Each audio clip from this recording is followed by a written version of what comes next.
Hola, buenas tardes a todos. Bueno, bienvenidos y bueno, gracias por venir, por aceptar la invitación de Nadia. Todo esto medio que lo organizamos así esta última semana porque venimos ya desde el año pasado con ganas y bueno, no encontrábamos la oportunidad. Desde la Comisión Directiva de la Biblioteca Popular estamos muy contentos, siempre agradecidos y celebramos estas ocasiones de presentar libros, principalmente que se anime gente de San Javier. Y bueno, más en este caso, que está Olga, porque todo esto creo que la animó a Nadia a presentar este libro allá por el año 2019, cuando hacíamos el taller, esas siestas acá en la biblioteca. Eso le animó muchísimo, así que hoy celebramos mucho que ella se haya animado a expresar y bueno, demostrarnos a todos lo que ella en ese momento éramos pocos lo que lo podíamos escuchar y que hoy se haya animado a que su libro llegue a muchos lugares del mundo porque lo vende por todos lados. Así que muy contentos y gracias Olga por venir y estar siempre y siempre incentivar a las chicas, porque la mayoría eran mujeres del taller, a que se animen a escribir un libro y a dejarnos y que todos podamos ver sus expresiones. Así que gracias.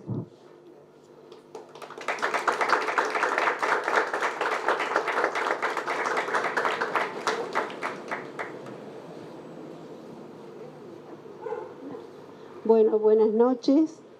Para mí, siempre digo lo mismo, pero es una emoción renovada estar en San Javier y en esta Biblia, al amparo de esta Biblia. Así que muchas gracias, Nadia, por haberme convocado para participar con una brevísima interpretación de esto que Nadia tituló Mujeres de dos orillas y que está perfectamente graficado en la tapa. Con este significado de la separación y la unión a través de un océano y las vivencias de una narradora, autora, feminista, que ha hecho una selección de relatos que yo categorizaría como de no panfletarios, porque el feminismo que subyace es de absoluta, digamos, reserva, queda a cargo del lector. Tomamos la idea del lector como de el lector cómplice que llamaba Julio Cortázar, el lector que participa de una lectura que vuelve a reescribirla y que tiene que entender ciertos guiños que tiene esa escritura para poder interpretarlo. Este tipo de relatos necesita de ese lector, un lector un poco avisado y que sepa entender esas subyacencias que hay en el texto. Nadia maneja una variable de temas muy amplia. A mí me sorprendió ver al lado de cuentos prácticamente inocentes, otros que cargaban digamos, un potencial de queja, de demanda muy fuerte. Me pareció que era muy valioso muy valiosa esta oscilación entre un discurso más tenue, más acotado, casi más intimista, más doméstico, junto a otros completamente distintos. Yo después le voy a preguntar, me interesa saber, o me lo contestás ahora si querés, si fueron hechos todos a la vez, todos en una corrida de tiempo, o si me dio mucha distancia cronológica, porque es impresionante esa variable. Buenas noches, gracias a todos por estar acá. Qué emoción, qué nervios. Sí.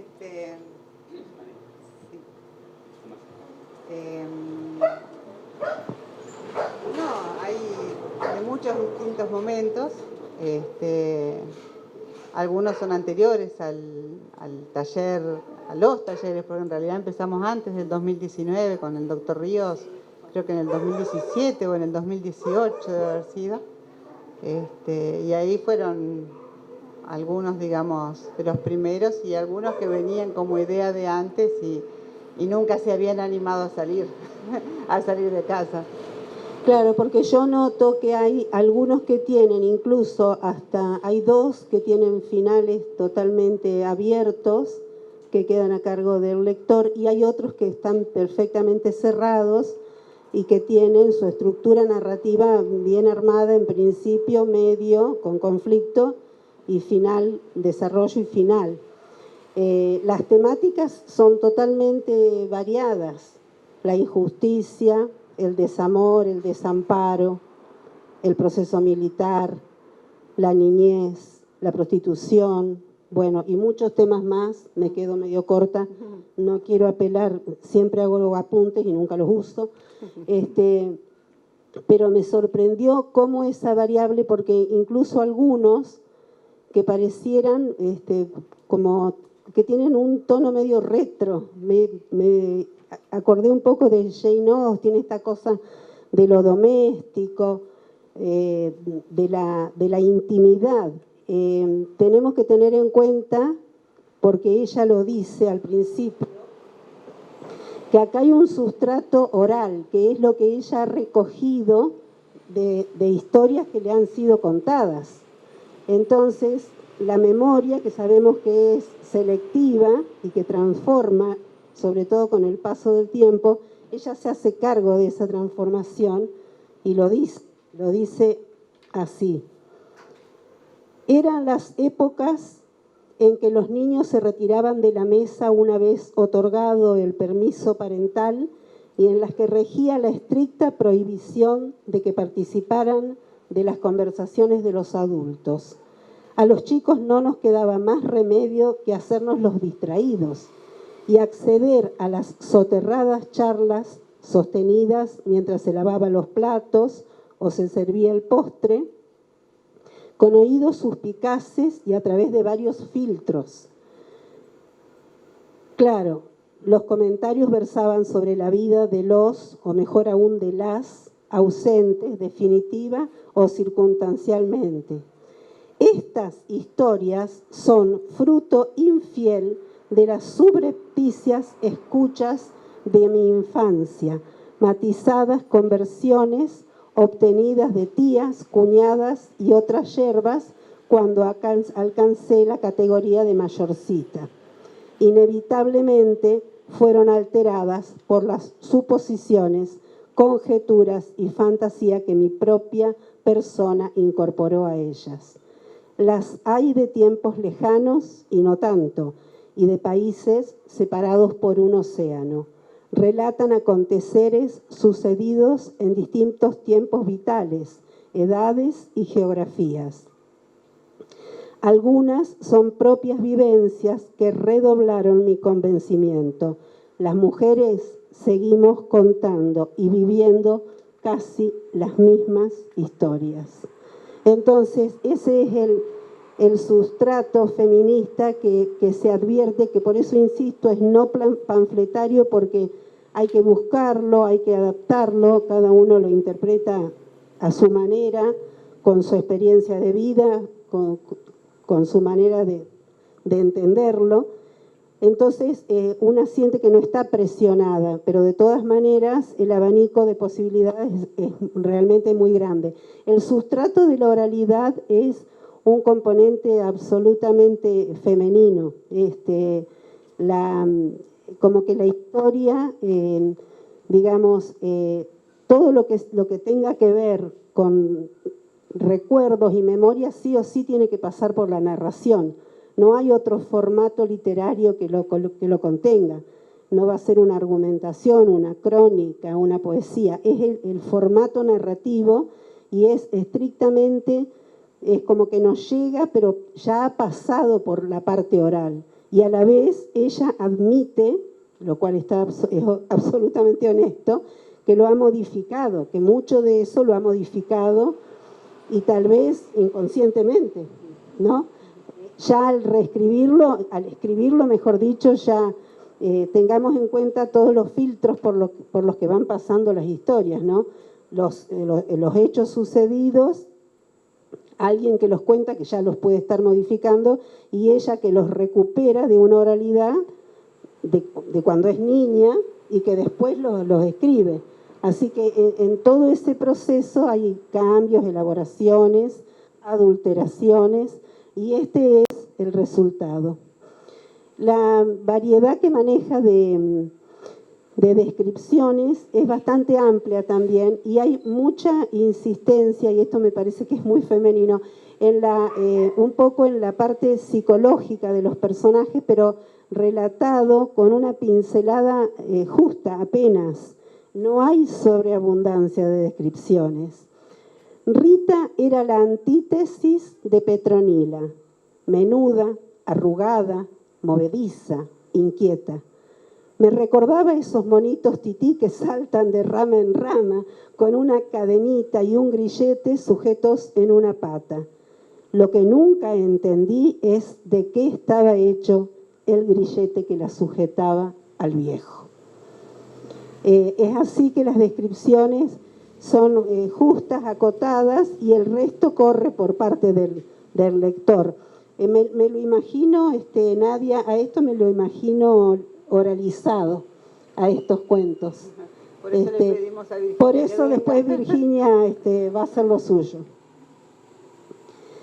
Por ejemplo, en otro momento, una mujer que ha logrado desatar cadenas, un personaje totalmente opuesto a lo que acabo de leer, se nos presenta así. Camina, ya no corre, comienza a mirar, a ver hacia los lados, vislumbra atajos, senderos, puentes, confía en encontrar los apropiados. Descubre nuevas redes, redes que no atan, no amordazan, hilos que apoyan, unen, sostienen, mujeres que tejen redes salvavidas, urdimbres que se extienden sobre el vacío, que animan a caminar aún sobre la cuerda floja de un futuro incierto.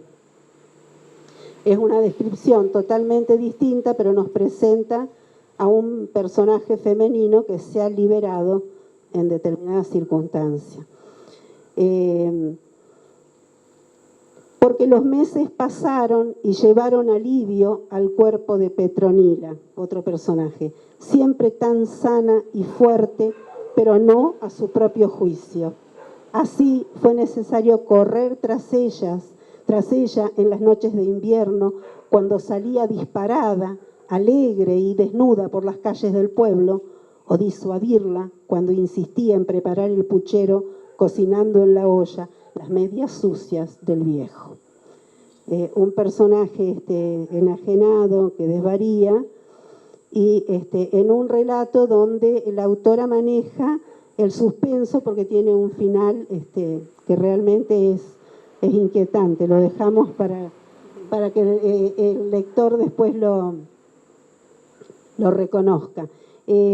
Advertí también un sustrato muy profundo de lo que es una memoria a nivel sensorial. Creo que esto es absolutamente femenino, esto de recordar los olores, los sabores, los colores, y componer todo un universo de memoria sensorial a través de la palabra. Fijemos que estamos recuperando toda una memoria, digamos, un ancestro de dos universos distintos a través de una memoria selectiva. Y acá es donde interviene justamente toda esta cuestión sensorial, afectiva, que nos habla de mucha intimidad, de mucho puerta adentro, pero donde por debajo se socava el drama, la desilusión, el conflicto. Por eso insisto en esto del feminismo no panfletario, porque los hechos no están presentados con contundencia, ni con juicio previo, ni con censura previa. Están destacados y cada quien los toma como le parece. ¿Cuántas cosas? Bueno, ¿cuántas cosas, Olga? Sí. Cuando te escucho me parece que lo hubiera escrito otro. No. Sí, otra cosita que vi, después vamos ya a dejar que te hagan preguntas, pues no quiero ser tan densa. Pero yo noté una progresión, por eso le pregunté lo del tiempo, el tiempo de producción, una progresión en el manejo de la sustancia narrativa. noto diferencias, por ejemplo, en algunos remates, en algunos finales, que a mí me dan cuenta como de un paso, de una evolución directamente discursiva, ¿no? Literaria. Puede ser. Yo creo que ahí sí tiene toda la responsabilidad el haber podido estar con las compañeras con las que estuvimos, y alguna vez que se sumó algún muchachito, algún vejete también por ahí que anda sentado. Yo creo que sí, que eso es pura responsabilidad de escuchar la palabra de otros, de escuchar las críticas de otros y de animarse a releer y a tachar y a volver a elaborar, y eso es fruto de esta biblioteca. Bueno, un aplauso para la biblioteca.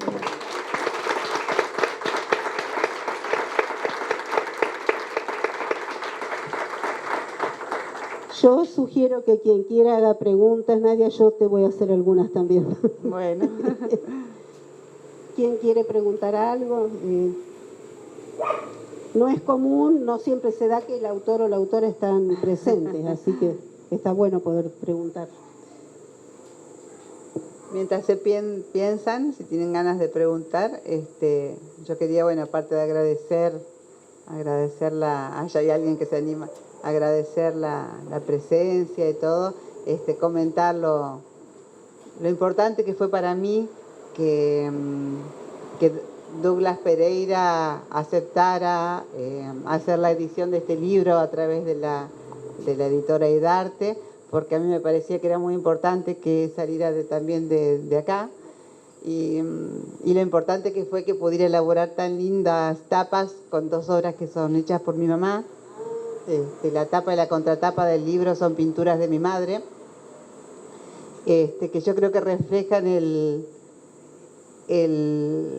sentido profundo de las historias que tiene este libro, ¿no? Porque son dos mujeres bien de principio del siglo pasado y de fin del siglo pasado, que no son nadie, son mujeres, no representan a una persona determinada de nuestra familia, sino que son prototipos de mujeres, ¿no?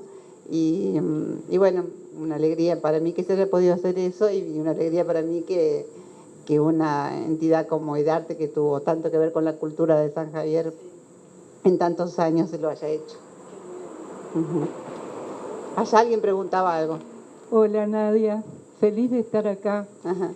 Quería preguntarte si tu libro tiene vertientes de tu niñez y tiene mucho de tu vida tan intensa y de tantos años acá en San Javier. Se involucra tu profesión, se involucra historias vividas, compartidas con personas comunes de acá de San Javier. Irma, vos sabés que este libro tiene muy poco creo que hay 1 o 2 cuentos que tienen algo que ver con San Javier, si bien tengo unos cuantos que están guardaditos todavía, que tienen más que ver con eso. San Javier me ha inspirado más, yo soy muy mala para la poesía, pero me ha inspirado más poesía que narrativa. Las poquitas cosas que tengo escritas en poesía, muchas tienen que ver con San Javier. Y en este libro no hay tanto de eso, porque este libro es más un tributo a mis antecesores, digamos. Y bueno, por eso se llama, como decía Olga, Mujeres de 2 orillas, ¿no? Porque son mujeres inmigrantes que llegaron desde Italia, y esas mismas mujeres y mujeres criollas que al principio del siglo pasado y a fines del siglo pasado vivieron las cosas que vivían en el país en esos momentos, el país o el mundo, ¿no? Así que no tiene demasiado y de la profesión, hay un problema con la profesión. El problema con la profesión es que las anécdotas más interesantes son difíciles para que las lea aquellos a los que les sucedieron. Entonces yo generalmente no las escribo. O las escribo para mí nada más. Sí tengo un par de libros, por ejemplo, ojalá, un par de cuentos que tienen que ver, por ejemplo, con con sentimientos míos acerca de la profesión, ¿no? Y uno me lo publicó la revista del Colegio de Médicos, que se llama Instrumento, creo que lo leímos una vez acá en el taller, que habla sobre la experiencia de practicar un forceps, que es cosa bastante difícil. Pero no hay mucho más que eso por esa cuestión de resguardar la intimidad ajena.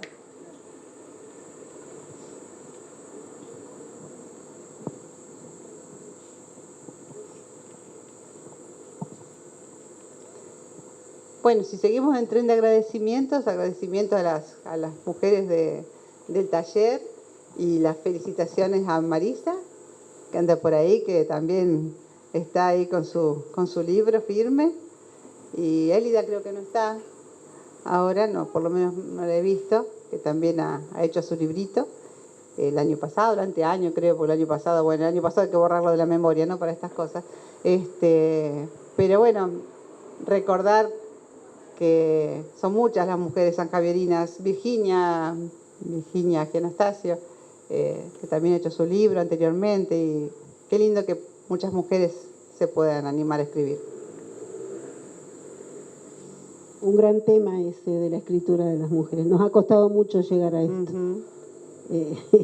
Hemos tenido que prestar el nombre para que firmaran varones. Cierto, sí. Sí.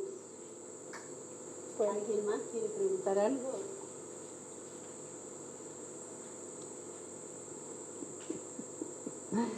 Otra cosa que me resulta gracioso de esto, porque vos lo comentabas, de este libro tiene es una ficción, sin embargo tiene muchos episodios que son reales.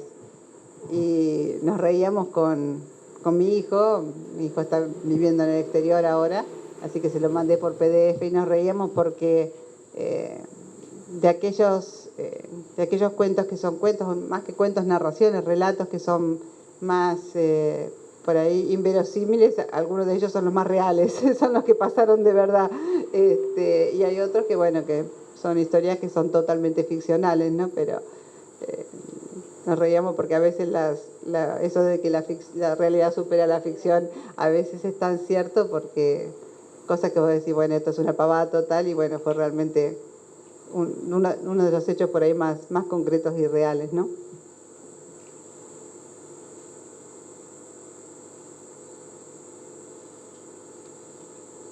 Bueno, si nadie quiere preguntar, capaz que la convocamos a Virginia.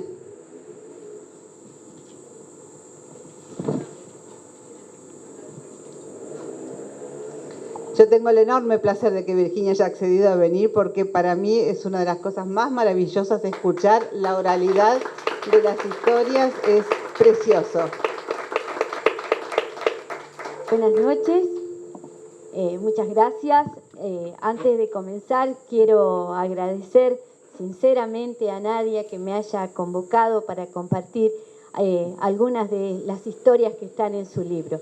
Y sinceramente les tengo que decir que no fue fácil elegir dos. Yo voy a narrar dos historias porque son todas narrables, son todos cuentos que realmente llegan al alma. Y cuando ustedes puedan leer el libro se van a dar cuenta que es así. Hay algunos que mueven realmente muy, muy profundo. Voy a comenzar con uno que nos dice que a Sonia le molestaron siempre los zapatos. Por eso Sonia iba descalza a todos lados, lo que no le dejaba de traer problemas en su vida social. Ella tenía una premisa: al mal tiempo, buena cara y pies descalzos. Todo comenzó cuando, apenas cumplidos los 3 años, entró en la salita de 3 y su maestra, una bondadosa y rolliza señora, invitaba a todos los niñitos a que se sienten, se saquen los zapatos, y ella comenzaba a contar historias. Empezaba a contar cuentos, y entonces todos los niños tenían que ir caminando por el salón, sintiendo en sus piecitos la humedad de la arena, el frío de las piedras, el agua helada del mar, la arena ardiente. Y sin duda Sonia fue la mejor alumna que tuvo esta señora, porque eso le acompañó el resto de su vida.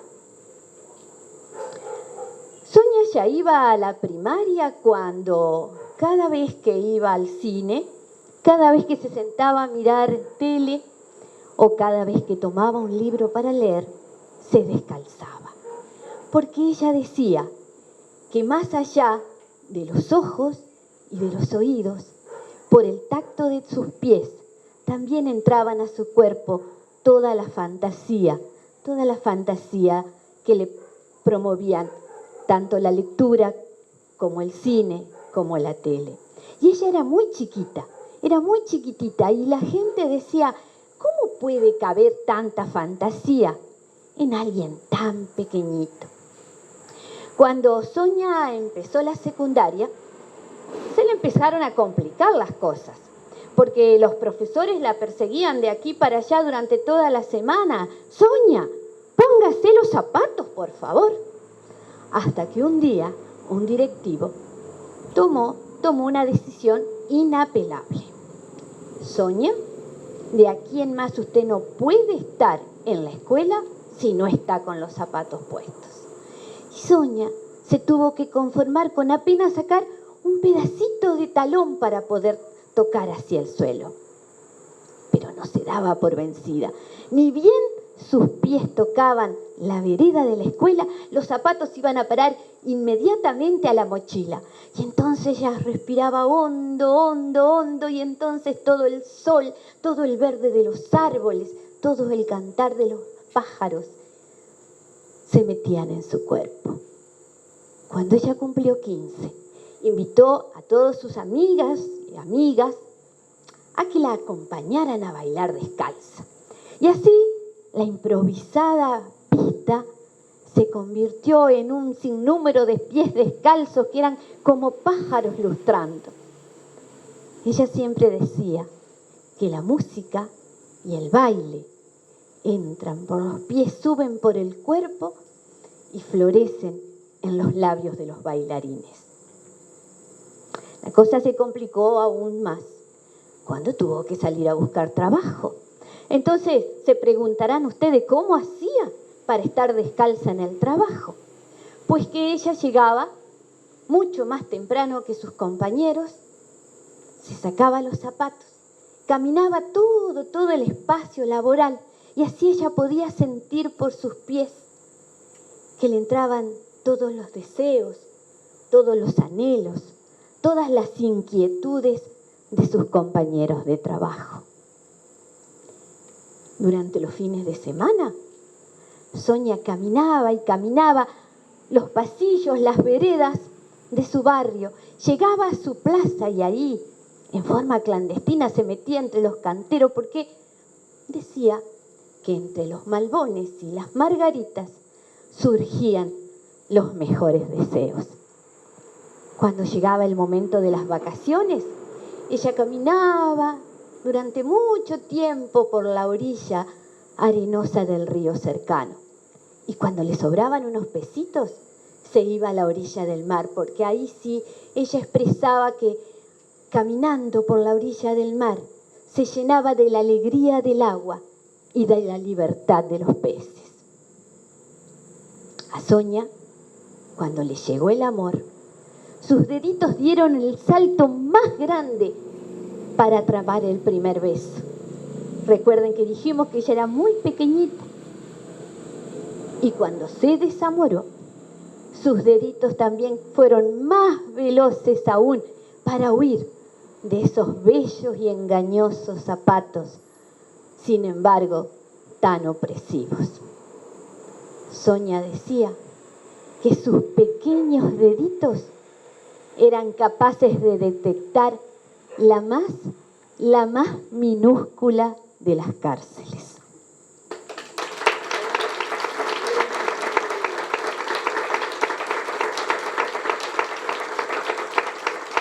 Gracias. Y ahora les voy a dejar esta historia que a mí en lo particular me gustó mucho. Me llegó muy al alma y yo creo que está dentro de los relatos que Nadia nos contó, que son los más verdaderos.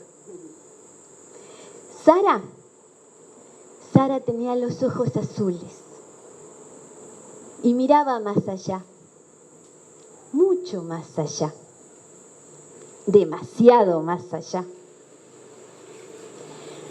Sus principales obsesiones fueron siempre aprender y enseñar.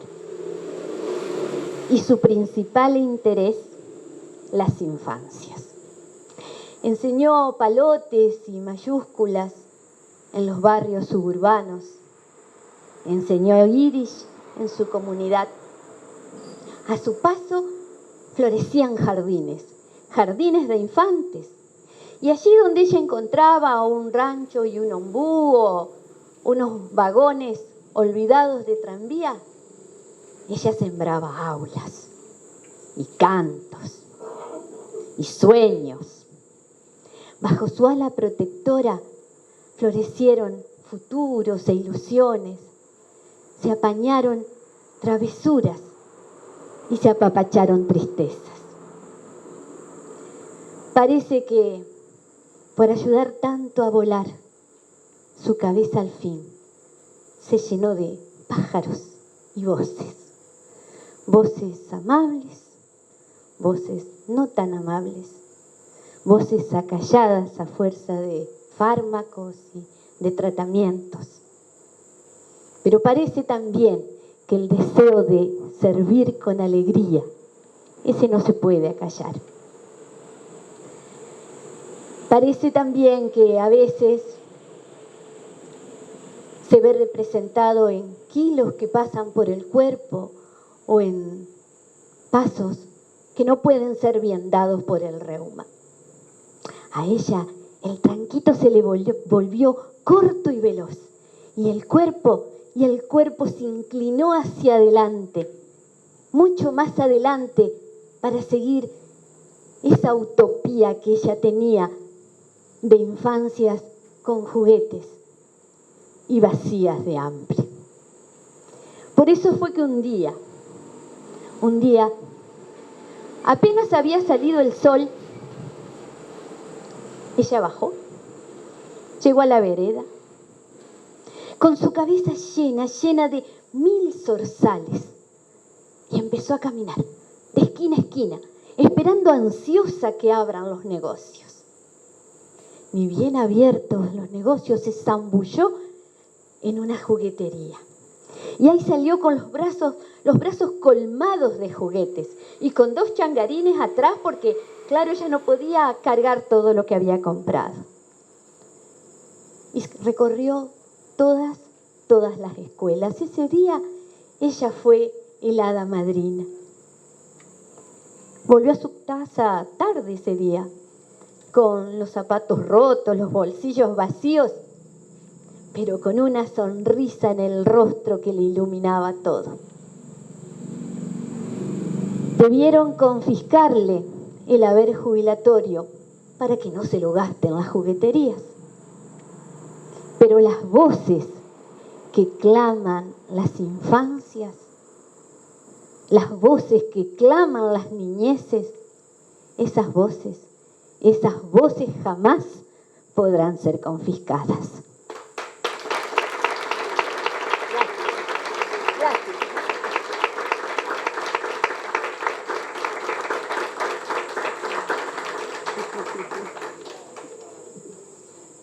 Irma,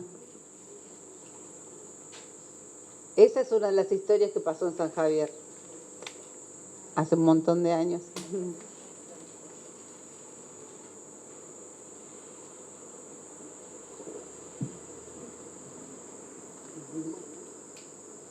Bueno, no sé si tienen alguna pregunta, si quieren comentar. El libro sí, por ahí lo podemos vender. Hay una bolsita con un refrigerio que ahora les vamos a alcanzar, así que no se vayan sin su bolsita. Y bueno, si no, Dani, no sé si algo más. Entonces, bueno, vamos cerrando. ¿Le ayudás, Sami, a Daniela? No sé, Olga, si querés algo más.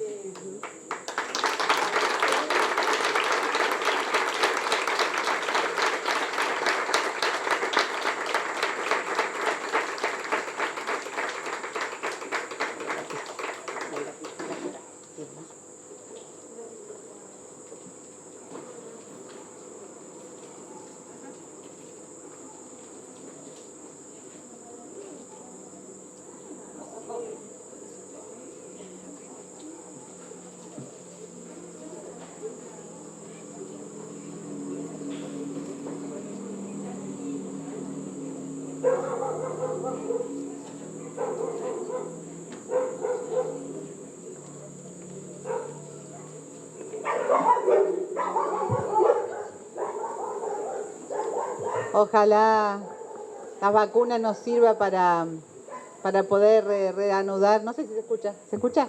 Para poder reanudar las actividades, poder volver a los talleres en algún momento.